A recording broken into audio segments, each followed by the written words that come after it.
Hello, magandang hapon uli, no? So, nagva-viral ito. Nagva-viral itong video na to, no? Kahit ako din, naguluhan din ako dito eh. So, ito yung video, no? Play natin. Yung, ito yung sa may babae daw. Tamang hinala to. Hello. Oo. May babae. Buang na. Baliw, ano to? Baliw. Wala nga, puta na babae, kinainan mo ka. Babariling kita. Butang yata.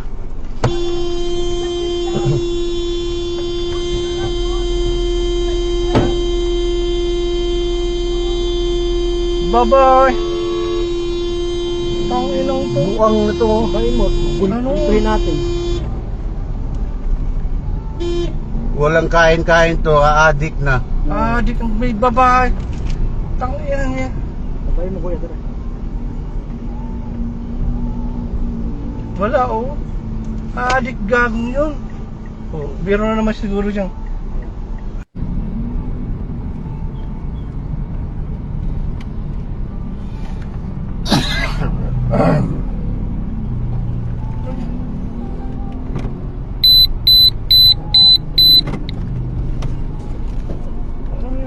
Wait, anong problema nito? May babae daw. Baliw yung walang babae dyan. Baliw to. Umalis ka dyan! Wala ba siyang angkas? Ay, wala siyang angkas.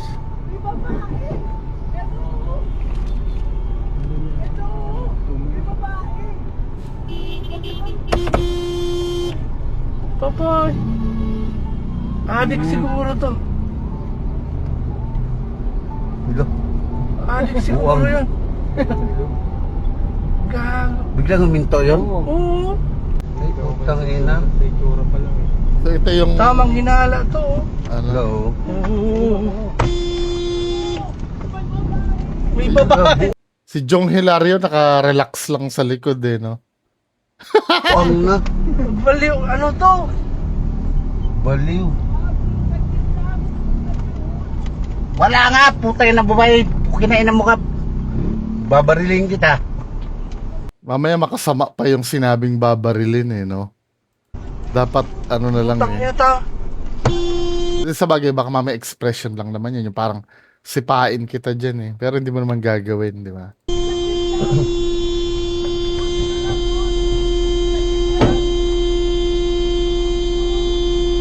Bye-bye.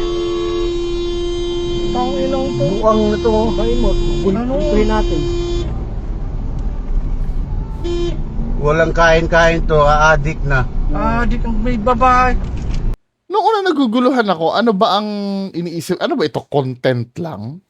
Content lang ba to? Ito yung iniisip ko din eh. Tinitingnan ko, baka mamaya may camera sa helmet si kuya or may camera na nakamount do sa motor. Wala naman. 'Di ba? May nagvi-video sa malayo. Well, malalaman naman natin yan eh. Pag na-show cause order ito ng ano, ng LTO, malalaman din natin, as of now, wala pa namang, tingnan nga natin LTO kung naglabas sila ng show cause dito. Wait lang ha.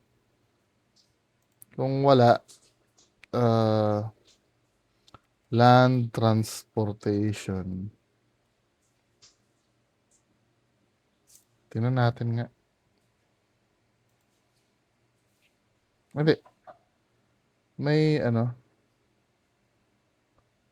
Land Transportation Office. Tingnan ko lang ha, wait lang po mga kaubayan ko. Tingnan natin. Pag naglabas ng show cause order to, ito. Ito yung LTO. Tingnan nga natin. Wala pa, no? Wala pa naman. Kasi ito, luma na ito eh. Doon natin malalaman yan. Ako nahihiwagaan din ako eh. Pero may nabasa akong comment dito, mga men. Dito, meron daw sinasabing nagsasuffer daw ng depression ito. Pero kung bakit ganun, ba't hinahayaan nyo pang mag-ano? Saan ba yun? Hindi ko na tuloy makita. Nakita ko yun eh. Yung post na yun eh. Ito oh, sa isang Mariluma, I don't know if it's connected yun dun ano. Sabi ganun, sa mga kalugar ko sa Quicado, Abad Santo, Rivera, hindi po siya baliw or nagda-drugs. May depression po at hallucinations yung anak ko. Nanay ito. May pinagdadaanan sa buhay. Kayo hinggit na nakakilala sa pagkatao ni Neil. Hindi, sana hindi nyo pinapayagan mo ng magbiyahe. Kasi baka mapahamak yan eh. Parang feeling ko na-diagnose na to kasi alam niya na may depression tapos nag-hallucinate na eh. Unless, I don't know, ginugel nila yung kondisyon na yan or ano. Pero kung halimbawa, yan, katulad niya, aware na kayo, dapat hindi nyo na pinalalabas. Kasi baka mapahamak eh. 'Di ba? Medyo magulo eh. Kung ano man to, content ba to or ano, malalaman natin to pag pinatawag ng LTO. Active ang LTO sa mga ganito eh. Si Kuya oh. Pinapaano niya yung. Pero believe ako dun sa hindi nila pinatulan yung nagda-drive ng kotse. 'Di ba? Very good sila doon, very good, very good. Now,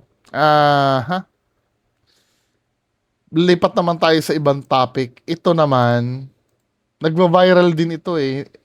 Ano ba ito nangyari dito? Yung may sinuntok na Ito sa Muwa ata to mga genggeng, nakita lang natin ito sa video. Sana wag yung daan sa init ng ulo. Tignan mo, sinapok niya yung siklista oh. just imagine tapang niya, no? Ang payat-payat niya. Tapos, mas matangkad pa yung sinapok niya. Yung sinapok niya, nakaupo na nga sa bike, mas matangkad pa sa kanya. Buti hindi siya pinatulan, no? Or siguro kilala niya na hindi talaga pumapalag itong malaki. Napakatangkad na bata pa naman ito. Hindi talaga to lalaban, mga genggeng.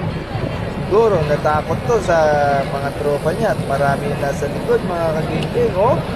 Aambahan pa, huwag mong daanin sa init. Bullying ito, men. Ulo, mga tutoy. Kung ikaw ay nagkaroon ng katapat na siklistang palaban, ay siya sa payat mong yan. Ikaw ay tutupi. Dapat hindi ganyan, geng-geng. Ang mga siklista ay nagtutulungan. Nagmamahalan yan dahil isa lang ang dinadaanan nyo, mga kageng-geng, at dinadaanan nating kalsada. Sana naman ay hindi ginawa mo. Naku, sisikat ka niyan, tutoy. Sayang ito. Ito, hindi to pang LTO, pang tulpo ito eh.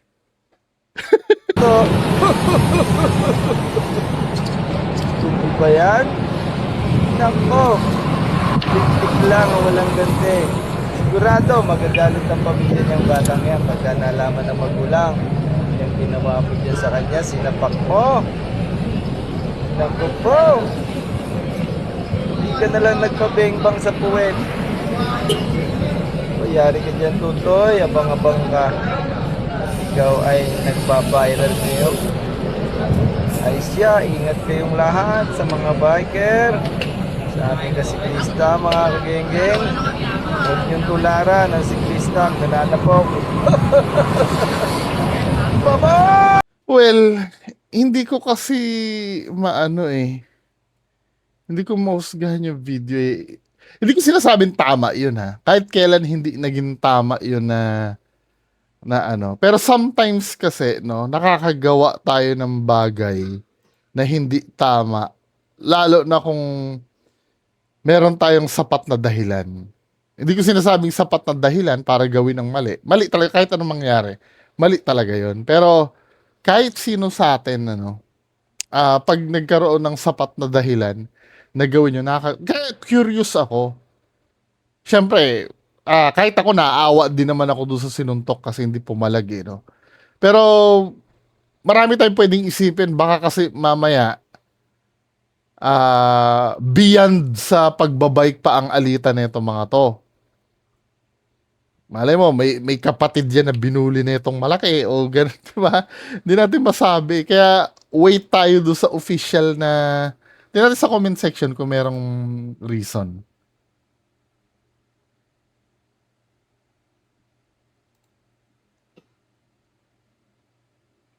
Ito ba yon? Wait lang. Ah, may pabuya. Ito siya. Willing to give 20,000 pesos na reward. 20,000 reward sa makakapagturo sa tamang location ng bata na ito. Pamangkin ko ang sinuntok mo. Wala akong pake kung minor ka, DSWD or kulong kung nasa legal age ka na. Yan ang gagawin ko sa'yo kung nagkaroon kayo ng di pagkakaintindihan. Di naman kailangan idaan sa pisikalan. 20,000 pala, oh. Dami ka ng haters, boy. Feeling ko hindi lang ito ang gustong ano, marami na buwisit sa iyo eh. Maraming marami din sigurong gustong sumapak sa iyo. Kasi ano eh, yung simpatsya ng tao nandun na dun sa sinuntok mo eh. Hindi kasi lumaban eh. Yung whereabouts. So, i-stalk nga natin to si Adamson classmate ang nag-post. Adamson classmate. Tingnan nga natin. O baka mamaya fake account na naman to ha. Adamson classmate. Kasi nagva-viral yung post niya eh. Tingnan natin kung ano. Ano siya? Maano siya sa bike. Mukhang maalam siya sa bike, men, no? Siya yung nag-post. Adamson Classic. Tingnan niya, stock nga natin ito. Nagbebenta siya ng ano eh, ng bike eh. Kung ano.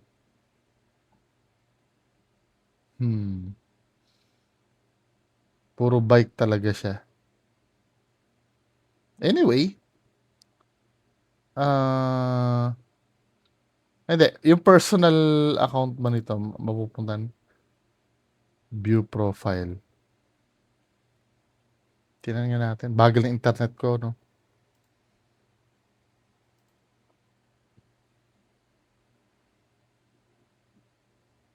Buy and sell talaga to si ano, si Kuya.